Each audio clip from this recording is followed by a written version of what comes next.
किसी व्यक्ति का बायां, और लास्ट में क्या एक ही व्यक्ति 2 बार जुड़ जाता है, इसके लिए क्या करें, एक को निकाल देंगे, यहाँ पे -1 हो जाएगा, ठीक है ना। आप बोलेंगे सर फुल को समझ में आ गया।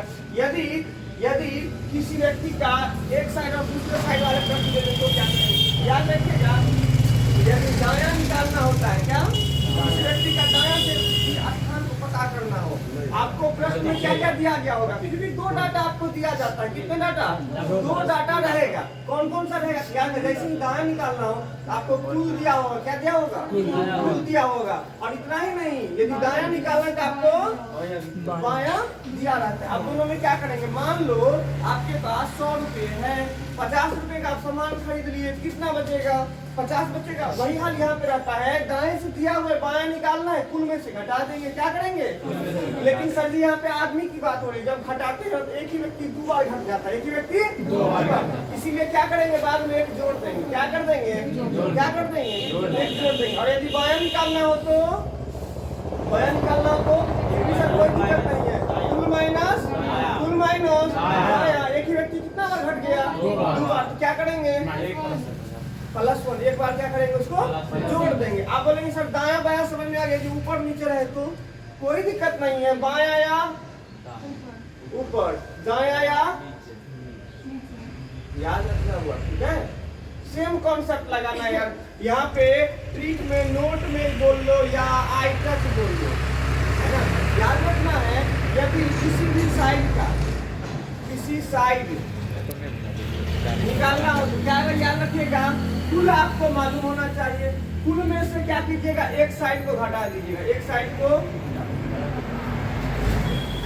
को हटा के और एक जोड़ दीजिएगा, है ना, कोई भी साइड निकल जाएगा, मतलब दूसरा साइड निकालो, किसी साइड का मतलब यहाँ पे क्या तात्पर्य है हमारा, दूसरे साइड से, यदि दूसरे साइड से निकालना हो कोई दिक्कत, ये आई टच है, इसी दोनों का मैंने यहाँ पे जो क्या किया कंबाइन करके छोड़ दीजिए, ये आप ध्यान रखोगे, ये था, ये 3 टाइप का था, लेकिन ये दोनों टाइप के जितने भी महत्वपूर्ण क्वेश्चन बनने वाले थे, चाहे वो डायरेक्ट सिंपल क्वेश्चन हो, बेसिक क्वेश्चन हो या टिपिकल क्वेश्चन हो, मतलब स्थान परिवर्तन कर लेने पर आधारित हो, या फिर कुल व्यक्ति दे दे और दोनों के मध्य में, है ना, व्यक्ति कुछ रहे, उस पे आधारित, तो मैंने सब क्वेश्चन करवा दिया है, चाहे वो ओवरलैपिंग का क्यों ना हो, है ना, टोटल क्वेश्चन आप लोग करवाए। तो आज जो पढ़ना है वो क्या पढ़ना है, असेंडिंग ऑर्डर में, क्रम व्यवस्था में सजाने वाला क्वेश्चन, है ना, जो कि मोस्ट इंपोर्टेंट है, चाहे वो बिहार एसएससी का एग्जाम हो, चाहे वो यूपी पुलिस का एग्जाम हो, चाहे वो एसएससी जीडी का एग्जाम हो, चाहे वो रेलवे ग्रुप डी का एग्जाम हो, सभी एग्जाम के लिए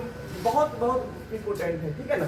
उस टाइप में क्वेश्चन कैसे सॉल्व करेंगे, आप लोग को बताए थे कि आप याद क्या रखोगे, भाई मेरे देखो बचपन से पढ़ते आए हैं ना, एसेंडिंग और डिसेंडिंग नहीं पढ़े हैं, पढ़े हैं ना, तो जिधर सर जी मुंह खुला रहता है वो बड़का भाई रहता है, क्या रहता है, बड़का भाई रहता है, और जिधर तीर की एरो रहता है, तीर की ये एरो रहता है, उधर क्या कौन रहता है, छोटा रहता है। मान लो हम बोल दिए कि ए जो है ना बड़े हैं किससे, बी से, ए बड़े हैं बी से, तो कैसे ऐसे बना देंगे क्या, नहीं, ये बिल्कुल गलत हो जाएगा। ए बड़े हैं ना तो बड़े की तरफ मुंह खुलेगा, है ना, ए बड़े हैं बी से, कोई दिक्कत, यदि बोल देगा कभी कभी ये बड़े छोटे हो गए ना, कभी कभी बोल देता है कि ए लंबे हैं बी से, तो भाई मेरे फिर भी लंबे हैं, कोई दिक्कत नहीं है, फिर भी ए लंबे हैं बी से, कोई दिक्कत। कभी कभी पूछ देता बोल देता है कि ए अमीर है बी से, तो कोई दिक्कत नहीं, ए अमीर है ना बी से, तो फिर भी ए अमीर है बी से।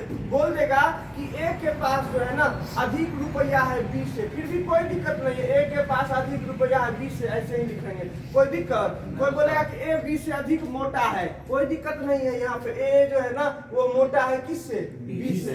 किसी भी प्रश्न टाइप का रहे, अधिक कम वाला या अमीर गरीब, इस टाइप इस एरो को यदि आप यूज करेंगे तो बहुत आसानी से तुरंत हल कर लेंगे आप इस तरह के प्रश्नों को, है ना।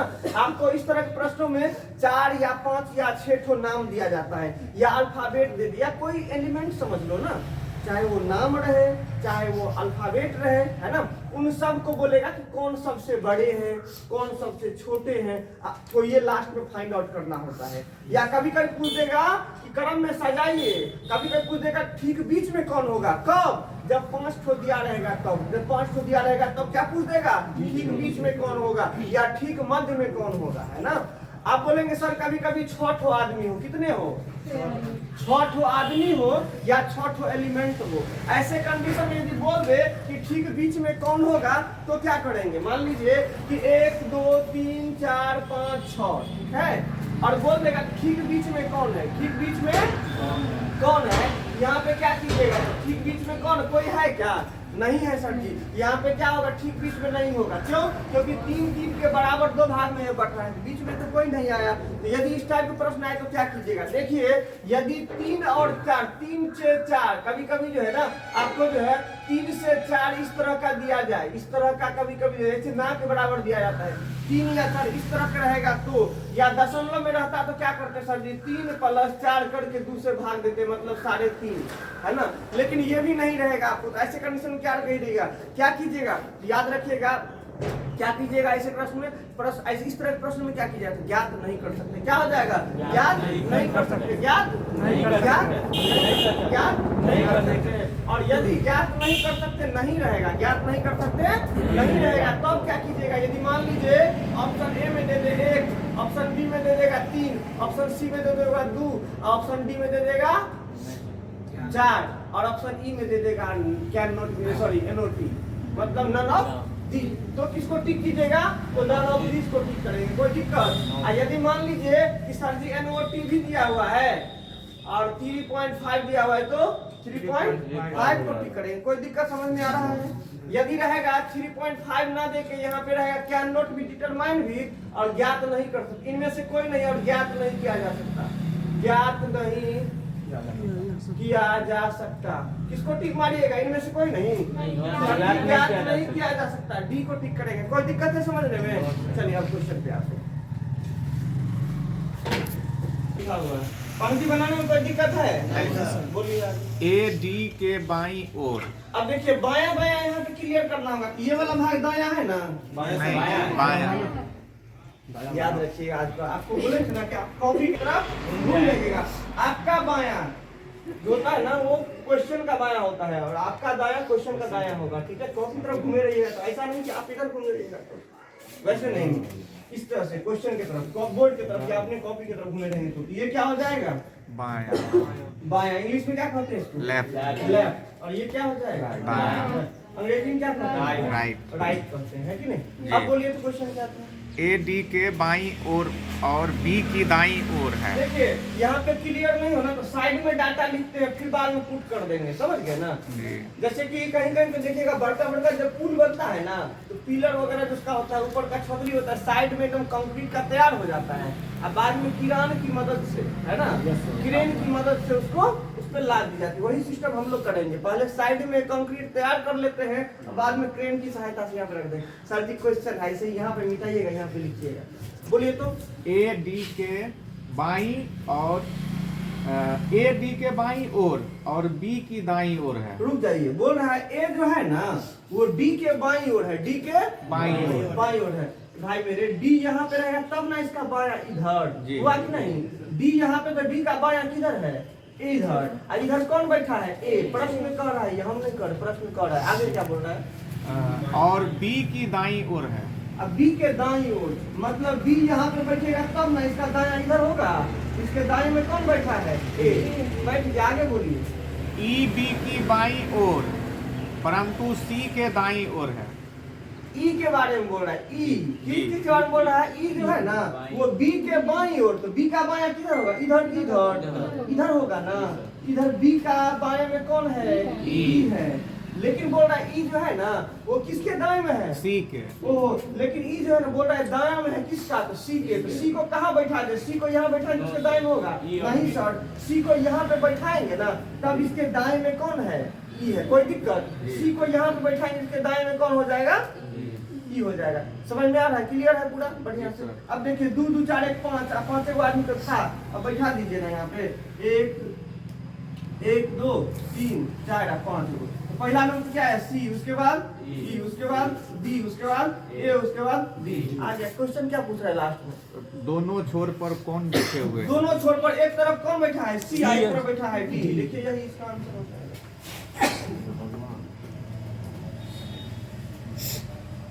नेक्स्ट क्वेश्चन बोलिएगा, समझ में आया कि नहीं? क्लियर? जी सर।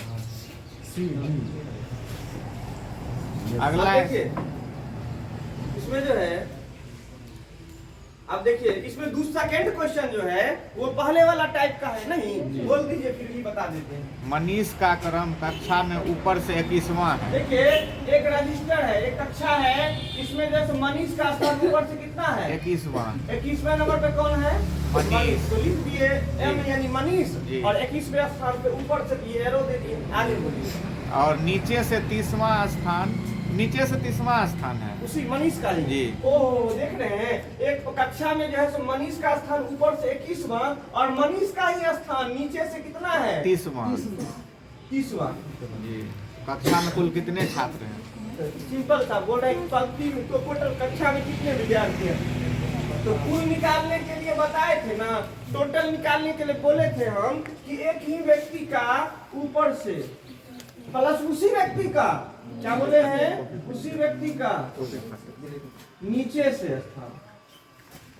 लास्ट में एक ही व्यक्ति क्या हो गया, दो बार। देखो मनीष भाई जो है ना वो 21 नंबर पे भी एक बार जुड़ जाएंगे, एक बार 30वें नंबर पे भी जुड़ जाएंगे, लेकिन हमको जोड़ना कितना बार, एक आदमी को एक ही बार में काउंट कीजिएगा, इसे लास्ट में क्या करेंगे, एक घटा देंगे। यहाँ पे टोटल कितना हो जाएगा, ऊपर से 30वां और नीचे से 21वां, बाद में माइनस एक कितना, 30 से 50 और एक 51, मतलब 51 माइनस एक कितना हो जाएगा, 50 हो जाएगा।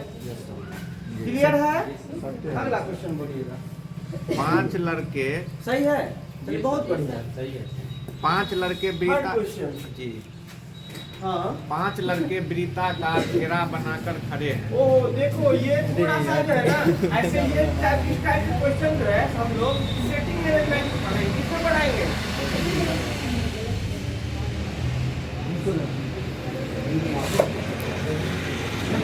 सेटिंग अरेंजमेंट में जो है ना इस टाइप के क्वेश्चन हम पढ़ेंगे, हम लोग सेटिंग अरेंजमेंट में इस टाइप के प्रश्न हम पढ़ेंगे, है ना। अब देखिए क्यों अपने यहाँ पे क्यों नहीं, तो वृत्ताकार में दाएं बाएं कैसे होगा ये तो मैंने नहीं बताया, है ना।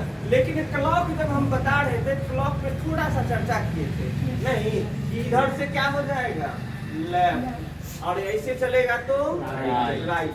कब कब जब कोई व्यक्ति चारों तरफ से बैठा हुआ हो, क्या, अब मुंह किधर किया हुआ हो, बीच में टेबल के तरफ, मुंह किधर किया हुआ हो, केंद्र की ओर, किसकी ओर, केंद्र की ओर मुंह किया हुआ हो, तो ऐसे बैठे इस तरह से बाएं और इधर दाएं हो जाएगा। कोई दिक्कत है? नहीं समझ में आया? देखिए मान लीजिए कोई ये व्यक्ति केंद्र की ओर बैठा हुआ है ना, मान लीजिए हम इधर क्यों मुंह बैठे हुए, तो मेरा बायां किधर होगा, ये होगा ना जी, और मेरा दायां किधर होगा, इधर होगा। मान लीजिए हम इधर दक्षिण नीचे की तरफ देख रहे हैं, मतलब हम इस तरफ देख रहे हैं, है ना, तो मेरा बायां किधर होगा, पूरब में, सॉरी मेरा बायां होगा पश्चिम में, और मेरा दायां होगा पूरब में, है ना। कब, जब हम उत्तर की तरफ देख रहे हैं, तब जब हम उत्तर की तरफ देख रहे हैं, तो देखिए हम उत्तर की तरफ इधर देख रहे हैं, ऊपर देख रहे हैं, या मान लो हम दक्षिण की तरफ देख रहे हैं, हम दक्षिण की तरफ देख रहे हैं ना, तो मेरा दायां किधर होगा, मेरा दायां किधर होगा, पश्चिम में। ये मेरा दायां है, तो पश्चिम में है ना जी, तो मेरा दायां किधर होगा, पश्चिम में, तो इसका पश्चिम किधर होगा, किधर होगा ना, ये क्या हो जाएगा, दायां हुआ ना, और ये क्या हो जाएगा, इधर। कोई दिक्कत समझने में नहीं ना, क्लियर है? या तो इस तरह से इसको बनाइएगा अभी, या नहीं जब से पढ़ेंगे तब हम लोग क्लियर कर लेंगे। समझ में आ रहा है? अगला क्वेश्चन बोलिएगा।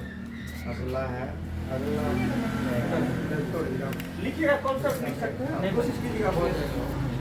फिर एक क्वेश्चन क्या बोल रहा है, जयेश, चौथा क्वेश्चन देखिएगा, बोल रहा है इसमें कि जयेश जो है ना, जयेश को हम शॉर्टकट में जे लिख सकते हैं क्या, है जयेश जो है तो रमेश से लंबा है, रमेश को आर लिख सकते हैं, जयेश रमेश से लंबा है मतलब जयेश ना, जयेश की तरफ मुंह खुला हुआ है, इसके तरफ एरो। अगला बोलिए। तथा रमेश नंदू से छोटा है। ओ रमेश जो है ना वो नंदू से छोटा है, मतलब नंदू बड़े हैं। सतीश विनोद से लंबा है। सतीश जो है ना वो विनोद से लंबा है, सतीश जो है वो विनोद से लंबा है, मतलब विनोद छोटा होगा, सतीश लंबा है। फिर लेकिन रमेश से छोटा है। ओ लेकिन कौन सतीश जो है ना वो रमेश से छोटा है। तो नंदू जयेश से छोटा है। और नंदू जो है वो जयेश से छोटा है। सबसे लंबा कौन है? सबसे लंबा कौन? जयेश है। अब देखो बोलेंगे सर इसको सजाइए ना पहले एक तरह में, कोई दिक्कत नहीं। सबसे पहले क्या होगा जयेश, जयेश के बाद नंदू, नंदू के बाद कौन? आर से क्या था? रमेश। रमेश के बाद कौन है जी? सतीश। सतीश के बाद कौन है? सबसे लंबा कौन? सबसे छोटा कौन? महिला के महिला मतलब बीच में तो रमेश हो जाएगा। नौ में चलता है जी, महिला से चलता है। सर 3 नंबर क्वेश्चन आपने बनाया क्या? नहीं, वो हम लोग को बनाना है। हाँ चलिए। ए बी सी डी 5 तो नदी है, ठीक है। ए बी से छोटी किंतु ई से बड़ी है। ए जो है ना वो बी से छोटी है, बी से छोटी है, मतलब बी नदी बड़ी है, ए छोटी है। लेकिन किससे बड़ी है? ई से बड़ी है। लेकिन ई से बड़ी है कौन? बी। ई से बड़ी है बी। है जरूर है। नहीं फिर से पढ़िए क्वेश्चन। ए जो है ना वो बी से छोटी है। छोटी है, लेकिन ए ही के बारे में बोल रहा है। ए जो है नदी वो ई से बड़ी है। ई से बड़ी है। ई से बड़ी कौन सी नदी है? ई से बड़ी कौन सी नदी है? ई से बड़ी कौन सी नदी है? ये है आगे। सी सबसे बड़ी नदी है। हाँ सी सबसे बड़ी नदी है। सी सबसे बड़ी नदी है, कोई दिक्कत नहीं है। सी सबसे बड़ी नदी है, जी। पहले लगा दिए उसको। तथा डी बी से थोड़ी छोटी। ओहो, डी के बारे में कह रहा है कि डी जो है ना वो बी से थोड़ी सी छोटी है, बी से थोड़ी सी छोटी है, लेकिन ए से बड़ी है। ए से थोड़ी बड़ी है। हाँ ए से थोड़ी बड़ी है, कोई दिक्कत। अब सजा लो भाई मेरे। देखो यहाँ पे बी है, यहाँ क्या है? सबसे बड़ी कौन? सी। और यहाँ पे बी आ गया, यहाँ पे ए, डी आ गया, यहाँ पे ए आ गया। अब ए के बाद कौन है? ई। तो सबसे छोटी नदी कौन है? सबसे छोटी नदी हो जाएगा ई। सबसे छोटी नदी हो जाएगा ई। और सबसे बड़ी नदी कौन सा हो जाएगा? सी। और बीच में मध्य में कौन हो जाएगा? डी आ जाएगा, ठीक है। यानी कि फर्स्ट नंबर पे सबसे बड़ी ये, सेकंड पे ये, थर्ड पे ये, फोर्थ पे ये और फिफ्थ पे ये हो जाएगा। आगे बोलिएगा। गोपाल छोटा है, किससे छोटा है भाई? कृष्ण। कृष्ण से छोटा है। आगे बोलिएगा। मोहन गिरिधर से लंबा है। ओ ये देखिए गोपाल, GOPAL, गोपाल पूरा लिख देते हैं। अब फिर बोल रहा है गिरिधर, गिरधर। GIR लिख दे। गिरिधर किससे छोटा है? मोहन से लंबा है। गिरिधर जो है ना वो मोहन से लंबा है जी। तो गिरिधर की तरफ मुंह खुलेगा क्योंकि मोहन लंबा है ना? किससे? सॉरी, गिरिधर लंबा है किससे? मोहन से। आगे गोपाल मोहन से लंबा है। गोपाल जो है ना, गोपाल जो है तो वो मोहन से लंबा है, ठीक है। कृष्ण मुरली से छोटा है। कृष्ण जो है ना वो मुरली से छोटा है, तो मुरली बड़े होंगे कृष्ण से, है ना। मुरली MU लिख देते हैं क्योंकि इस M का मतलब क्या था? मोहन, और यहाँ पे मुरली, ठीक है। सबसे लंबा सबसे छोटा क्रम कौन सा है? देखिए तो सबसे लंबा हो जाएगा यहाँ पे कौन सा? मुरली। कौन सबसे लंबा कौन हो जाएगा? मुरली हो जाएगा लंबा में। सबसे फर्स्ट नंबर पे कौन आएगा? मुरली। और सबसे लास्ट में कौन आ जाएगा? सबसे लास्ट में मोहन आ जाएगा। गिरिधर कितना नाम आता है? गिरिधर के बाद मोहन आएगा, कोई दिक्कत समझ में? गोपाल मोहन से गिरिधर के बाद मोहन होगा।